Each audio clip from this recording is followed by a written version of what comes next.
Antradienio rytą Vilniuje užsidegė kraunami automobiliai.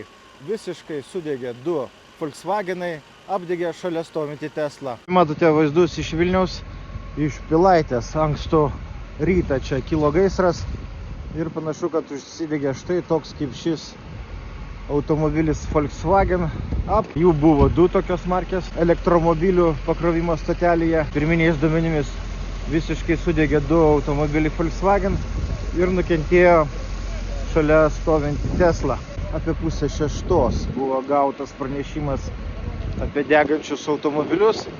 Pastebėjo gaisrą šalia esančio prekybos centro Norfa darbuotojai, iškvietė ugniagesius. Maždaug 5:53 minutės prieš 6 ryto jau buvo paskelbta lokalizacija. Tai reiškia, kad ugnies plitimas buvo sustabdytas, tačiau iki šiol dar nėra paskelbta gaisro likvidacija. Ugnies atviros nematyti, tačiau pasak ugniagesių akumuliatoriai dar kaista elektromobilių išimti. Čia matote, jie yra aušinami, todėl dar negalima pasakyti, kad gaisras likviduotas. Sudegė 2 mašinos, matote, visiškai, ir paštomatas nukentėjo už jų nugaros stovintis.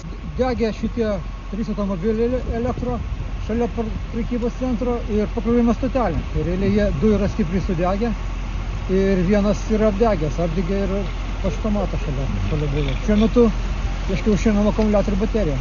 O dar nėra paskelbta likvidacija gaisro? Likvidacija dar ne, kaip baigsim su akumuliatoriais, tada matyti skelbsim. Ar sudėtinga gesinti elektromobilį deginti?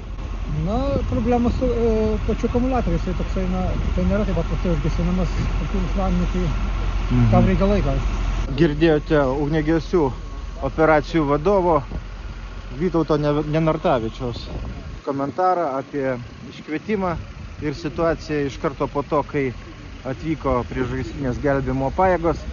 Kaip ir sakiau, patvirtino pareigūnas, likvidacijos dar nėra, dar aušinami akumuliatoriai. Ir tokia situacija čia Pilaitėje, Zujūnų gatvės pradžioje, prie prekybos centro Norfa. Kol kas priežastys neaiškios, nuo ko užsidegė tie kraunami automobiliai, elektromobiliai. Parduotuvė pirminiais duomenimis nenukentėjo, žmonių nereikėjo evakuoti.